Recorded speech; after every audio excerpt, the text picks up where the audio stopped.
हरित पाई, चिंता मुक्त ये दिन और रातें, सुख का पूना मेरा बचपन।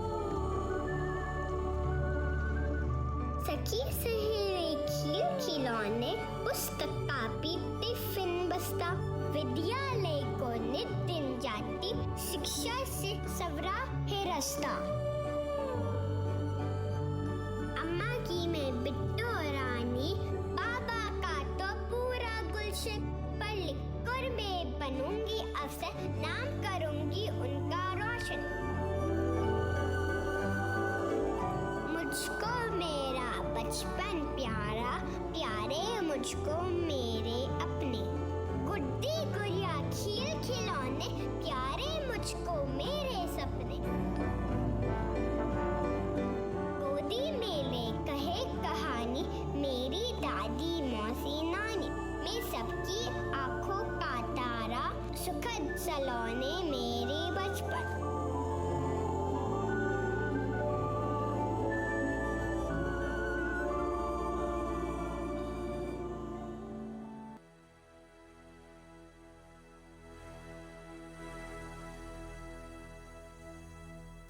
बचपन वाकई मासूमियत और खुशी से भरपूर पल, जब ना कोई जिम्मेदारी होती है ना ही किसी प्रकार का तनाव हर पल घेरे रहता है। आपका हमारा बचपन ऐसा ही रहा है, क्योंकि बचपन में तो ऐसा बीतना ही चाहिए, हंसते खेलते सीखते सिखाते। लेकिन इस तरह का बचपन हमारे सभी बच्चों के नसीब में है? शायद नहीं। हमारी लाखों बच्चियां इन पलों को नहीं जी पाती। उनका बचपन हमारे बचपन की हकीकत से कोसों दूर है। बिल्कुल। Did you know that 1 in every 3 girls who are married in their childhood globally lives in India? Child marriage isn't just a cultural or social issue. It is one of the worst forms of human rights violations, mostly affecting young girls, denying them their right to free choice as well as the right to enjoy their childhood. It isn't just a social evil, it's a crime. लेकिन बदलाव हो रहा है, जमीन पर ये दिख भी रहा है। शिक्षा, जागरूकता, नीतियों में बदलाव, कानून का सख्ती से पालन इस बदलाव को रफ्तार दे रहे हैं। कई पहल बदलाव ला रहे हैं। जस्ट राइट्स फॉर चिल्ड्रन एक ऐसी ही पहल है। ये 250 सिविल सोसाइटी ऑर्गेनाइजेशंस का नेटवर्क है जो देश भर में साल 2022 से काम कर रहा है। मकसद सिर्फ एक है कि साल 2030 तक देश भर में बाल विवाह जैसी कुप्रथा पर फुल स्टॉप लग जाए। ये कैंपेन उन जिलों में तेजी से काम कर रहा है जहां बाल विवाह का प्रचलन बहुत ज्यादा है।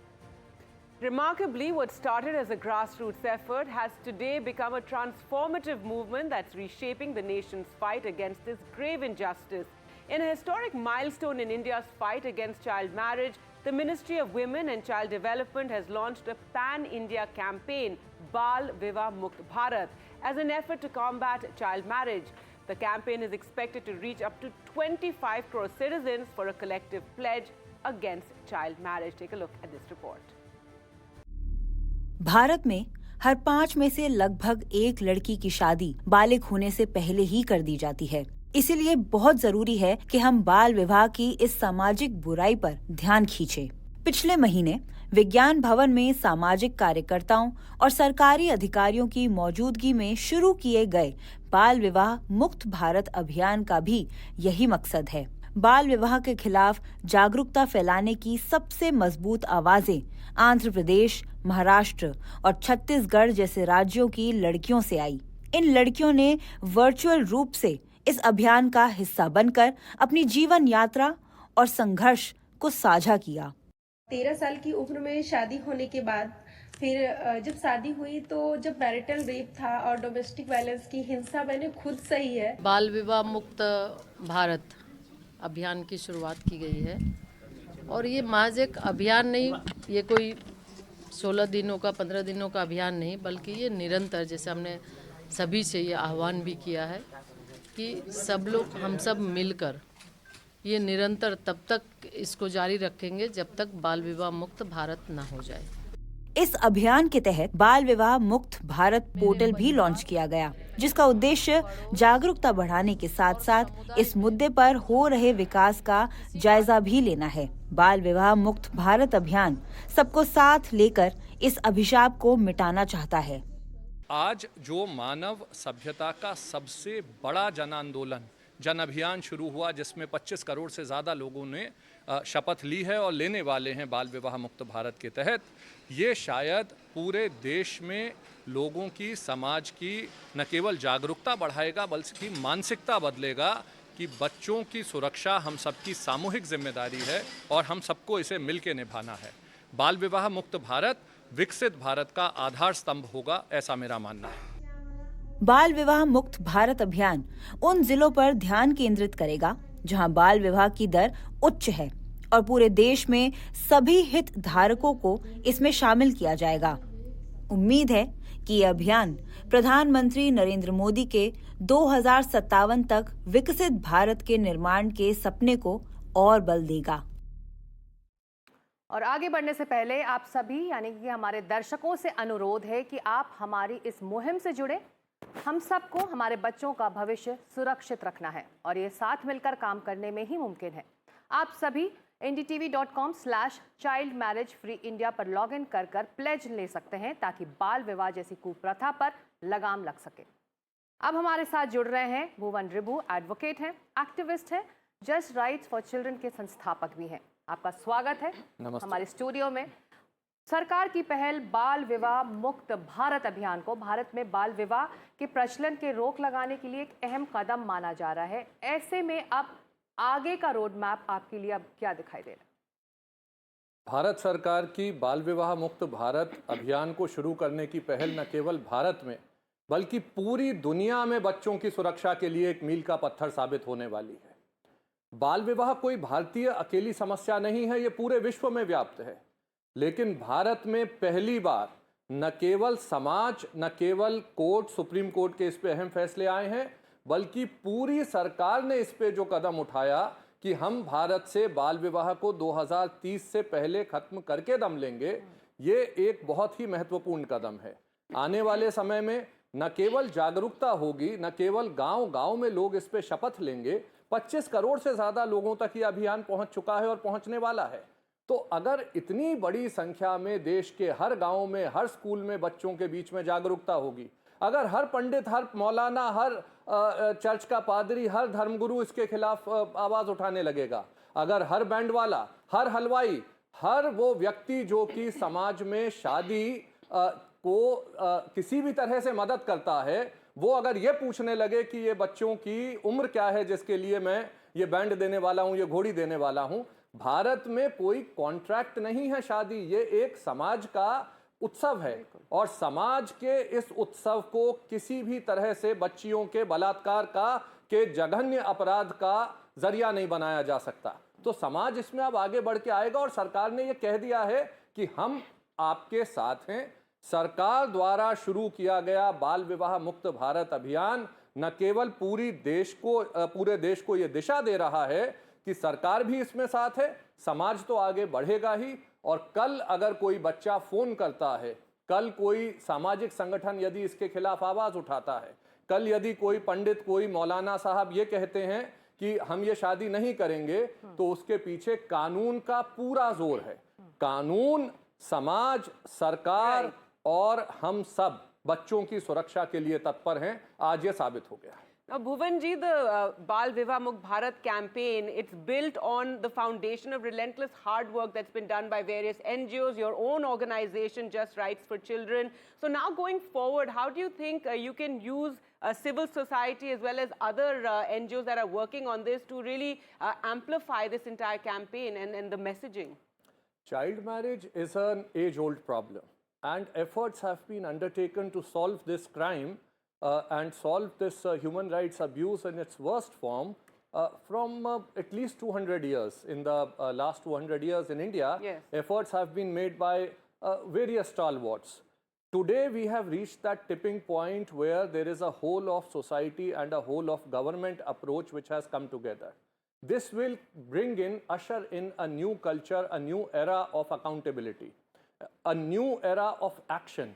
This is the tipping point to end child marriage. We are living it right now because for the first time we have scientifically understood that the problem is existing in the worst 330 odd districts, And if we are able to reduce this by 70% in these districts, we will reach the tipping point of ending child marriage, and child marriage prevalence will become 2.9% over the next 5 years. So we have not only ushered this in through a lot of emotion, through the hard work and efforts by these ladies that you are seeing on the screen, Yes. you know, all around us. These women started this campaign. They actually took the first steps to light this fire, and this spark has become a wildfire, not only in India, but across the world. It started from India, but in the last 1 month, in 39 countries, people have taken the pledge. Countries like Burkina Faso, Democratic Republic of Congo, countries like Zimbabwe, Zambia, countries whose names sometimes we have not heard, are now looking at India. India has not only become the Vishwa Guru in other things, but this is India's message to the world in the 21st century, that we will end child marriage now through this collective accountability and responsibility. So this is changing as we are speaking. जी बिल्कुल। और भुवन जी, आपके जीवन का भी लक्ष्य रहा कि हमारे देश में बाल विवाह पूरी तरह से रुक जाए, उसकी रोक लगे। और ऐसे में आपकी अपनी जर्नी कैसे रही है अपने लक्ष्य तक धीरे धीरे पहुंचने में, और जो राष्ट्रीय अभियान अब भारत सरकार का है वो कैसे आपके अपने अभियान से जुड़ रहा है? आज से करीब 12-14 वर्ष पूर्व एक बहुत ही सीनियर पुलिस अधिकारी ने मुझे फ़ोन किया और कहा कि एक बिटिया की शादी होने वाली है अंडमान में, जिसने पुलिस को कंप्लेंट की है ऑफिशियली कि मुझे शादी से बचाया जाए, हम क्या कर सकते हैं? मैंने कहा आप तुरंत कार्रवाई कर दीजिए। अब दुर्भाग्य ये था कि भारत का कानून उस वक्त तक ऐसी कोई बेटी जिसकी शादी होने वाली है उसकी सुरक्षा के लिए कोई कदम नहीं उठा रहा था, कोई कानून में प्रावधान ही नहीं था। पुलिस एफआईआर कब काट सकती है? तब काटेगी जब शादी हो चुकी है। तो अपराध के बाद तो पुलिस का रोल है, लेकिन अपराध को रोकने के लिए हम सिर्फ माता पिता को समझा सकते थे। सो हमने किया, माता पिता को समझाया गया, पुलिस अधिकारी वहाँ गए, और बहुत ही दुख की बात ये थी कि उस बेटी की शादी उन्होंने अंडमान से निकाल के तमिलनाडु लाए और तमिलनाडु में कर दी 2 महीने बाद। इस बच्ची ने उस पुलिस अधिकारी को फ़ोन किया और कहा कि तुम्हारा होने का कोई फ़ायदा नहीं। वो वहाँ के, उन्होंने मुझे फ़ोन किया और कहा तुम छोड़ दो ये सब, जो तुम्हारा ज्ञान है ये बेकार है, ये जितना भी तुम बाल अधिकारों की सुरक्षा की कानूनों की बात करते हो, अगर हम उस बच्ची को बचाने में नाकामयाब हो गए तो अब फ़ायदा क्या है? वो बेटी तो फ़ोन करके कह रही है कि कोई तुक नहीं है। इस घटना के कुछ वर्ष के पश्चात भारत में जुवेनाइल जस्टिस एक्ट, जो निर्भया के कांड के बाद एक पूरा बदलाव आया, पूरे मूलभूत परिवर्तन हुए कानूनों में, उसमें ये एक बदलाव था जुवेनाइल जस्टिस एक्ट का। मैंने उसकी ड्राफ्टिंग में सरकार की मदद की थी। तो मैंने तब सरकार को ये सुझाव दिया कि एक ऐसी बेटी जो कि शादी जिसकी होने वाली है, who is at imminent risk of marriage, should be considered as a child in need of care and protection, जिसको सरकार उसकी सुरक्षा के लिए उसके माता पिता से उसकी कस्टडी ले सकती है। ये कानून में बदलाव हुआ, आज ये बदलाव है। ये 2015-16 की बात है, और शादी अगर कर दी जाए तो माता पिता के ऊपर तभी कानून में बदलाव आया कि एक क्रूल्टी माना जाएगा। 2016 में हमने सुप्रीम कोर्ट में ये याचिका दायर की कि अगर किसी बच्ची के साथ शादी होने के बाद भी कोई सेक्सुअल इंटरकोर्स या यौन संबंध स्थापित करता है तो इसे बलात्कार माना जाए, इसको पॉक्सो की श्रेणी में रखा जाए। भारत के सुप्रीम कोर्ट ने 2016 में इस पे फैसला दिया। आज भारत में ये आईपीसी की प्रॉपर ऑफेंस है। सेक्शन 63 जो बीएनएस अभी आया है, भारतीय न्याय संहिता में लिखा गया कि अगर सेक्सुअल इंटरकोर्स होता है और शादी के भीतर भी होता है तो ये रेप माना जाएगा। तो ये धीरे धीरे करके हमने कानूनों को बदला। अब उस बेटी को तो हम नहीं बचा पाए, लेकिन भारत की तमाम बेटियां जिनको बचाने की ये मुहिम जारी है और शुरू हुई है, पिछले 1 साल में 2,15,790 बेटियों की शादी हमारे संगठनों ने सरकार की मदद से जाके न केवल रोकी है, बल्कि माता पिता को उसके बारे में जागरूक करा के उनसे अंडरटेकिंग लिखवाई है कि शादी हो गई तो तुम जेल चले जाओगे। इससे समाज में एक नए जागरण, एक नए किस्म के जो कानून के प्रति रिस्पेक्ट है उसका एक भाव जागृत हो रहा है। तो मुझे लगता है इसी दिशा में आगे हम बढ़ेंगे तो कामयाबी जल्दी मिलेगी। In fact, we want to talk more about that. We've just spoken about how child marriage is one of the worst forms of human rights abuse, robbing children of their childhood, education, health, and freedom. But there are girls whose courage to fight against child marriage, sometimes despite overwhelming opposition, shows that change is possible even in the most difficult circumstances. We just heard from Bhuvanji regarding that. Now, these girls represent hope and resilience in the face of deeply entrenched societal norms. Radha and Preeti, their names have been changed to protect their identity, are among them. This is their story. 14 साल की राधा की शादी उसके पिता ने तब तय कर दी थी जब उसकी माँ काम के सिलसिले में घर से दूर थी। राधा ने विरोध करने की पूरी कोशिश की, लेकिन उसके शराबी पिता ने उसकी एक नहीं सुनी और यहाँ तक कि उसे धमकी भी दी कि अगर उसने शादी से इनकार किया तो वह उसके खाने में जहर मिला देंगे। अकेली और असहाय राधा ने अपनी स्थिति संभालने का साहस जुटाया। एक दिन सब्जी खरीदने के बहाने राधा अपने गांव के उप सरपंच के पास गई और उन्हें अपनी स्थिति के बारे में बताया। बच्ची बहुत डरी सहमी हुई थी, रो रही थी फोन पे हमके रो कर बहुत बात बताई कि इसी से हम शादी नहीं करना चाहते हैं, आगे पढ़ना चाहते हैं। हम दोनों आदमी मिलकर के निर्देश को खबर दिए, जो मैडम लोग हैं ये वहाँ से आए, कुछ हमारे जीविका के लोग भी हैं इसमें। इस जानकारी के मिलते ही जस्ट राइट्स फॉर चिल्ड्रन की साझेदार एनजीओ निर्देश तुरंत सक्रिय हो गई। उन्होंने जरूरी दस्तावेज तैयार किए और उन्हें जिले के बाल विवाह निषेध अधिकारी को सौंप दिया। बच्ची अपना आवेदन लिख करके दी जो उसके साथ घटना घटी थी। बच्ची का कहना था जो उसमें हमें ज़बरदस्ती शादी किया जा रहा था और लड़का बहुत उम्र में ज़्यादा था और दिमाग उसके पास नहीं था और वो शादी उसी रात होने वाली थी। तो वो लड़की अपने उप मुखिया के पास जाके बताई कि चाचा हमें बचा लीजिए, हमें शादी जबरन किया जा रहा है।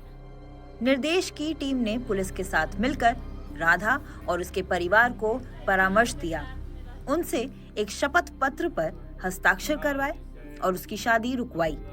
उन्होंने राधा के लिए उसके पिता से दूर एक सुरक्षित आश्रम की व्यवस्था भी की।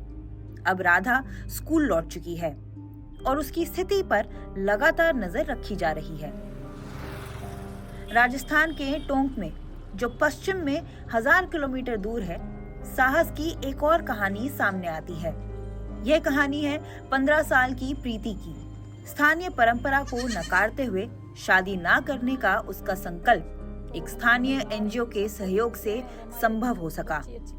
अक्षय तृतीया के दौरान, जिसे विवाह उत्सवों के लिए शुभ माना जाता है, प्रीति के माता पिता ने उसकी और उसकी बड़ी बहनों की शादी तय कर दी। यह एक गरीब परिवार था, इसलिए जब प्रीति ने अपनी पढ़ाई जारी रखने की बात सामने रखी तो किसी ने उसकी बात नहीं सुनी। एक दिन स्कूल से लौटते समय प्रीति ने एक आंगनवाड़ी केंद्र पर जस्ट राइट्स फॉर चिल्ड्रन की साझेदार एनजीओ सीकू डिकॉन के कार्यकर्ताओं को बाल विवाह के दुष्प्रभावों पर बात करते सुना। हिम्मत जुटाकर प्रीति ने उनके पास जाकर अपनी स्थिति बताई। तो सिकोन डिकोन संस्था द्वारा जो मैसेज मुझे मिला किरण जी शर्मा के द्वारा, उस पर मैंने संज्ञान लिया। उस स्थिति में मैंने हमारे वार्ड पंच महोदय और वहाँ पे स्थानीय ग्रामीण से संपर्क किया, तो वहाँ पे शादी थी। उसकी सूचना के तहत मैंने मुख्य पे गया, उनसे बातचीत भी की। चुनौतियाँ बहुत सारी हमारे सामने आई, जैसे कि आर्थिक स्थिति बहुत कमजोर थी उनकी। हमने फिर भी समझा बुझाकर उनको बताया कि जैसे मेहनत मजदूरी कर रहे हैं, सोचो एक बार ज्यादा हो जाएगा थोड़ा सा, कैसे क्या करोगे। अगर आपकी बच्ची पढ़ लिख जाएगी, नौकरी लग जाएगी, तो कल को उसकी शादी तक वो ही मैनेज कर सकती है। प्रीति की शादी रुकवा दी गई, उसकी शिक्षा फिर से शुरू हुई और उसके माता पिता से एक शपथ पत्र पर हस्ताक्षर करवाए गए। बाल विवाह से बची राधा और प्रीति जैसी लड़कियां न केवल अपने जीवन को फिर से हासिल करती है, बल्कि बाल विवाह के खिलाफ लड़ाई में एक सशक्त आवाज बनकर भी उभरती है।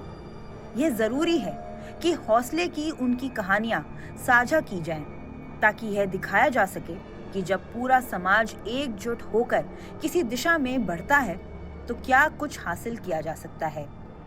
अगर लड़कियां शिक्षित हों और उनके साहस को मजबूती देने वाला माहौल तैयार किया जाए तो देश के हर कोने से और भी कई राधा और प्रीति उभरेंगी जो इस लड़ाई को बाल विवाह के खात्मे की ओर ले जाएंगी।